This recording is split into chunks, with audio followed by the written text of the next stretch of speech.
ನಮಸ್ಕಾರ, ಶುಭೋದಯ ಪ್ರೀತಿಯ ವೀಕ್ಷಕರೆಲ್ಲರಿಗೂ ಸಂಕಲ್ಪ ಸಿದ್ಧಿ ವಿಶೇಷ ಕಾರ್ಯಕ್ರಮಕ್ಕೆ ಆತ್ಮೀಯ ಪ್ರೀತಿಯ ಸ್ವಾಗತ ಹೇಳ್ತಾ ಇರೋದು ನಾನು ಅನುಷಾ.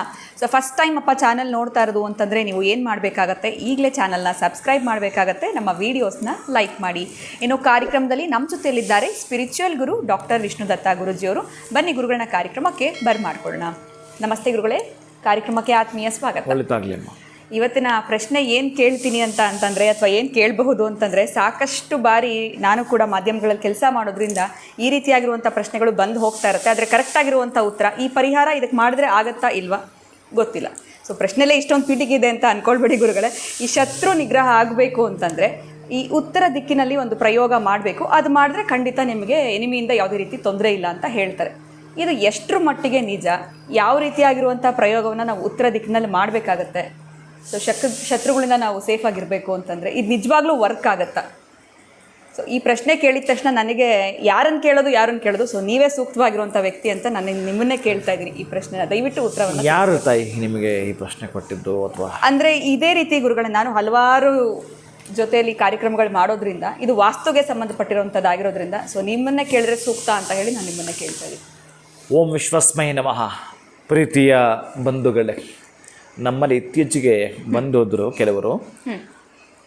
ಬಹುಶಃ ಅವ್ರಿಗೆ ಮಾತಾಡ್ತಾರೆ, ಪಾಪ ಅವ್ರಿಗೊಂದು ಈಗ ಅವರು ಸದ್ಯಕ್ಕೆ ಅಜ್ಞಾತವಾಸದಲ್ಲಿದ್ದಾರೆ. ಭಾಳ ದೊಡ್ಡ ಮಟ್ಟದ ತಾಪತ್ರದಿಂದ ಶೀಘ್ರ ಹೊರಗೆ ಬಂದಿದ್ದಾರೆ. ಬಹುಶಃ 40ರಿಂದ 45 ಜನ ಶತ್ರುಗಳು ಏಕಕಾಲಕ್ಕೆ ಮುತ್ತಿಗೆ ಹಾಕಿದಾಗ ಏನಾಗಬೇಡ. ಆದರೆ ಪ್ರಾಮಾಣಿಕತೆಗೆ ಮತ್ತೊಂದು ಹೆಸರೇ ಆತ. ಅಂತಹ ಪ್ರಾಮಾಣಿಕ. ಬಹುಶಃ ಆತನ ಇಂಡಸ್ಟ್ರಿ ಲಾಸ್ ಆಯಿತು, ತುಂಬ ಕುಸಿದು ಬಿದ್ದ. ಗಾರ್ಮೆಂಟ್ಸ್ ವ್ಯಾಪಾರ ಬಹಳ ಕುಸಿದು ಬಿದ್ದು ಆತ ಎಲ್ಲೂ ಕೂಡ ತಿರುಗಾಡೋಕ್ಕೂ ಬಿಡ್ತಾ ಇಲ್ಲ. ಆತ ಕರೆಕ್ಟಾಗಿ ಮತ್ತು ಕೂಡ ಆ ಇಂಡಸ್ಟ್ರಿನ ಮೇಲೆ ಎತ್ತಕ್ಕೂ ಬಿಡ್ತಾ ಇಲ್ಲ. ಬಂದು ಅಟ್ಕಾಯಿಸ್ಕೊಳ್ತಾರೆ. ಆತ ಇನ್ನು ಅಲ್ಲಿಂದ ಪಲಾಯನವಾಗಬೇಕಾಯಿತು, ಅಲ್ಲಿಂದ ಕಾಲು ಕೀಳಬೇಕಾಯಿತು. ಬಹುಶಃ ಆತ ಕೂಡ ಈ ಒಂದು ಮಾಧ್ಯಮವನ್ನು ನೋಡಿನೇ ಬಂದ. ಆ ನಂತರ ಆತ ಒಂದು ಕ್ಷೇತ್ರ ಹೇಳಿದ್ದೆ ನಾನು, ಹೋಗಿ ಬರಬೇಕಾದ್ರೆ ಆಗಿದ್ದ ಚಮತ್ಕಾರ. ಬಹುಶಃ ಇನ್ನು 4 ವರ್ಷಗಳು ಮುಗಿದೋಗಿದೆ. ಇನ್ನು ಯಾವುದೇ ಕಾರಣಕ್ಕೂ ಆತ ಅದರ ಆಸೆ ಬಿಟ್ಟಿದ್ದ, ಆ ಕಾರ್ಖಾನೆಯ ಆಸೆಯನ್ನು ಬಿಟ್ಟಿದ್ದ. ಇದು ನನಗೆ ದಕ್ಕಲ್ಲ, ಸಾಧ್ಯವಿಲ್ಲ ಅಂತ ಬೇರೆ ಕಡೆ ಇನ್ನೇನೋ ಬದುಕು ಕಟ್ಕೊಳ್ಬೇಕು ಅಂತ ಹೊರಟವ ಆತ. ಒಟ್ಟಾರೆ ಆ ಫ್ಯಾಮ್ಲಿಯನ್ನು, ಅವನ ಕುಟುಂಬವನ್ನು ಬೇರೆ ಕಡೆ ಈಗಲೂ ಇದ್ದಾರೆ. ಆದರೆ ಇಲ್ಲೊಂದು ಚಮತ್ಕಾರ. ಅದಕ್ಕೆ ಅವರು ಬಂದು ಮಾತಾಡ್ತಾರೆ, ಎಸ್ ನಾನು ಈ ಮಂತ್ರದಿಂದಲೇ ಆಚೆ ಬಂದೆ ಅಂತ ಹೇಳ್ತಾನೆ, ಖುಷಿಯಿಂದ ಹೇಳ್ತಾನೆ. ಅದು ಅಂತಂದರೆ ನಾನು ನಿಮಗೆ ಹೇಳಿದೆ ಪಂಚಾಯುಧ ಸ್ತೋತ್ರ ಅಂತ. ಅಂತಹ ಪಂಚಾಯುಧ ಸ್ತೋತ್ರ ಏನಿದೆಯೋ, ಸ್ಫುರತ್ ಸಹಸ್ರಾರ ಶಿಖಾತಿ ತೀವ್ರಂ ಸುದರ್ಶನಂ ಭಾಸ್ಕರ ಕೋಟಿತುಲ್ಯಂ ಸುರದ್ವಿಷಾಂ ಪ್ರಾಣ ವಿನಾಶ ಚಕ್ರಂ ವಿಷ್ಣೋಶ್ಚಕ್ರ ಸದಾಹಂ ಶರಣಂ ಪ್ರಪದ್ಯ ಅನ್ನೋದೊಂದು ಪಂಚಾಯುಧ ಸ್ತೋತ್ರದ ಅಷ್ಟು ಎನರ್ಜಿ ಇದೆ, ಅಷ್ಟು ಪವರ್ಫುಲ್, ಅಷ್ಟು ಶಕ್ತಿ ಇರ್ತಕ್ಕಂಥ ಮಂತ್ರ ಇದು. ಎಂತಹ ಶತ್ರುಗಳಾದರೂ ಕೂಡ ನಿಗ್ರಹವನ್ನು ಮಾಡುವಂಥ ಮಂತ್ರ ಇದೆ. ಅದಕ್ಕಾಗಿ ಆತ ಬರ್ತಾನೆ, ಅಜ್ಞಾತವಾಸನ ಮುಗಿಸಿ ಮಾತಾಡ್ತಾನೆ. ತುಂಬ ಖುಷಿಯನ್ನು ವ್ಯಕ್ತಪಡಿಸಬೇಕು ಅಂತ ಆತ ಮನಸ್ಸಲ್ಲಿದೆ. ಗುರುಗಳೇ, ನಾನು ನಿಮ್ಮ ಹ್ಯಾಂಕರ್ ಪ್ಲೇಸಲ್ಲಿ ಕುಳಿತುಕೊಂಡು ನನ್ನ ನೋವನ್ನು ತೊಡ್ಕೋಬೇಕು, ನನ್ನ ಆಸೆಯನ್ನು ಇಲ್ಲಿ ಬಿತ್ತರಿಸಬೇಕು, ನಾನು ಏನಾಗಿದ್ದೆ ಇವತ್ತು ನಾನು ಎಷ್ಟು ಖುಷಿಯಿಂದ ಉಲ್ಲಾಸ ಆಗಿದ್ದೀನಿ ಅನ್ನೋದನ್ನು ಹೇಳಬೇಕು ಅಂತ ಬರ್ತಿದ್ದಾನೆ ಪಾಪ. ಆದರೆ ಇದಾನೆ ಅಜ್ಞಾತವಾಸದಲ್ಲಿ. ಈಗ ಅದೇ ಇಂಡಸ್ಟ್ರಿನ ಆತ ಮಾಡ್ತಾ ಇದ್ದಾನೆ, ಅದೇ ಇಂಡಸ್ಟ್ರಿ ತೊಗೊಂಡು ಮಾಡ್ತಾ ಇದ್ದಾನೆ. ಈಗೇನು ಜನ ಗೊತ್ತಾ, ಸರಿ ಈಗ ಹೆಂಗೂ ಆ ಫ್ಯಾಕ್ಟ್ರಿನ ತೊಗೊಂಡಿದೆಯಲ್ಲ, ದುಡ್ಡು ಕೊಡು. ಅರೆ ಪಾಪ ಆತ ಎದ್ದೇಳಬೇಕಲ್ಲ, ಆ ಕೆಲಸ ಮಾಡಬೇಕಲ್ಲ, ಇರ್ತಕ್ಕಂತಹ ಸಮಯ ಬೇಕಲ್ಲ ಆ ಜನಕ್ಕೆ. ಅಲ್ಲಿರ್ತಕ್ಕಂಥ 600 ಜನ ಕೆಲಸ ಮಾಡೋರು, ಈಗ ಎಷ್ಟು ಜನ? 6 ಜನ ಕೂಡ ಇಲ್ಲ. ಈಗ ಆತ ಬಂದ ಕೂಡಲೇ ಒಂದು 200 ಜನ ಆ್ಯಡ್ ಆಗಿದ್ದಾರೆ, ಬಂದಿದ್ದಾರೆ, ಕೆಲಸ ಮಾಡ್ತಿದ್ದಾರೆ. ಮತ್ತೆ ಬಂದು ಮುತ್ತಿಗೆ ಹಾಕೋದು. ಈಗ ಆತನಿಗೆ ಅರಿವಾಗಿದ್ದೇನೆ ಗೊತ್ತಾ, ಈ ಮಂತ್ರಶಕ್ತಿ ಎಷ್ಟು ಅನ್ನೋದು ಗೊತ್ತಾಗ್ಬಿಡ್ತು ಆತನಿಗೆ.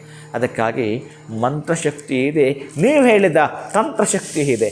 ಉತ್ತರ ದಿಕ್ಕಿಗೆ ಅಂದರೆ ಅವರ ಮನೆಯಿಂದ ಉತ್ತರ ದಿಕ್ಕು ಅಂತಂದರೆ ಅದು 1 ಕಿಲೋಮೀಟ್ರ್ ಆಗಿರಲಿ ಅಥವಾ ಎಷ್ಟು ಲಿಮಿಟ್ ಇರುತ್ತೆ. ಇಲ್ಲಿ ಎಷ್ಟು ಅಂತಂದರೆ ಇವರ ಮನೆಯಿಂದ ಉತ್ತರ ದಿಕ್ಕಿಗೆ 18 ಕಿಲೋಮೀಟ್ರ್ ಒಳಗಡೆಗೆ ಒಂದು ಪ್ರಯೋಗವನ್ನು ಮಾಡು ಅಂತ ಹೇಳ್ತಾನೆ.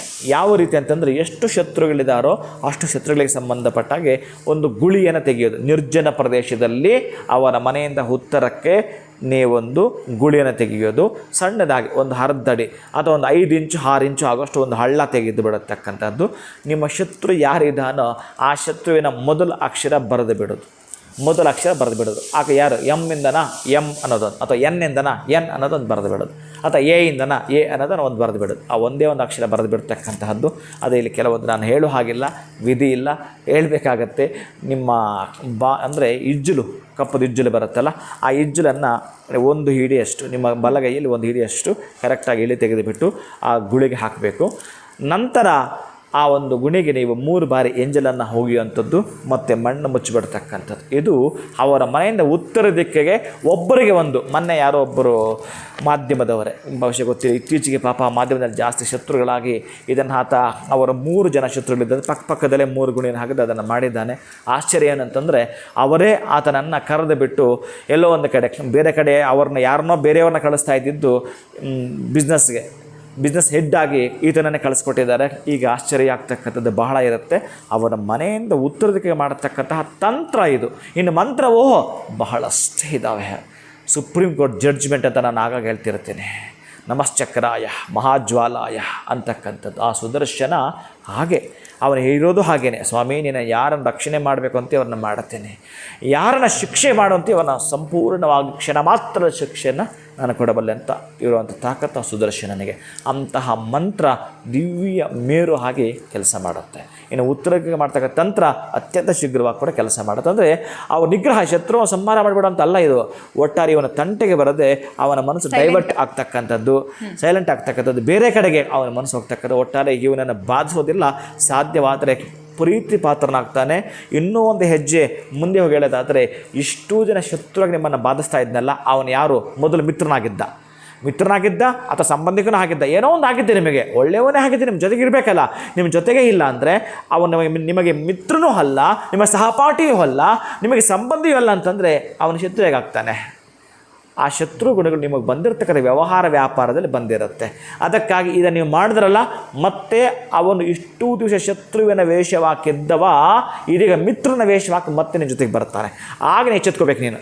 ಇವನನ್ನು ಹೇಗೆ ಇಟ್ಕೋಬೇಕು, ಹೇಗೆ ಮಾತಾಡಿಸ್ಬೇಕು, ಎಲ್ಲಿಡಬೇಕು, ಹೇಗೆ ಇವನನ್ನು ಸಹಕರಿಸಬೇಕು ಅನ್ನೋದನ್ನು ನೀವು ಈ ತಂತ್ರದಿಂದ ಪಾಠವನ್ನು ಕಲಿತೀರಿ. ಖಂಡಿತವಾಗ್ಲೂ ಗುರುಗಳೆಲ್ಲೋ ಒಂದು ಕಡೆ ನೀವು ಹೇಳಿದ್ದು 100ಕ್ಕೆ 100 ನಿಜ ಅಂತಲೇ ಹೇಳ್ಬೋದು. ಫಸ್ಟು ಫ್ರೆಂಡ್ ಆಗಿದ್ದವರೇ ನಂತರ ಎನಿಮಿ ಆಗುವಂಥದ್ದು, ಪ್ರೊಫೆಷ್ನಲಿ ಆಗಿರ್ಬೋದು ಅಥವಾ ಫ್ಯಾಮಿಲಿ ಮೆಂಬರ್ಸ್ ಆಗಿರ್ಬೋದು, ಯಾವುದೇ ರೀತಿ ಬಿಸ್ನೆಸ್ನಲ್ಲಿ ಕೂಡ ತೊಂದರೆ ಆದಾಗ ಅವರೇ ನಮಗೆ ಶತ್ರು ಆಗುವಂಥದ್ದು. ಇನ್ನು ಉತ್ತರ ದಿಕ್ಕಿನಲ್ಲಿ ಯಾವ ಒಂದು ಪ್ರಯೋಗವನ್ನು, ತಂತ್ರವನ್ನು ಮಾಡಬೇಕು ಅಂತ ತಿಳಿಸ್ಕೊಟ್ಟಿದ್ದೀರಾ.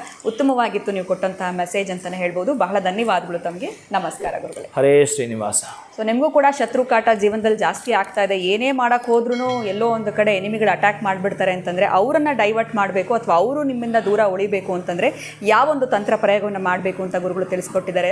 ಇವತ್ತಿನ ವಿಡಿಯೋ ತಮ್ಮೆಲ್ಲರಿಗೂ ಇಷ್ಟ ಆಗಿದೆ ಅಂತ ಭಾವಿಸ್ತಾ ಮತ್ತೊಂದು ಹೊಸ ವಿಚಾರದೊಂದಿಗೆ ತಮ್ಮನ್ನು ಭೇಟಿ ಮಾಡ್ತೀನಿ. ನಮಸ್ಕಾರ.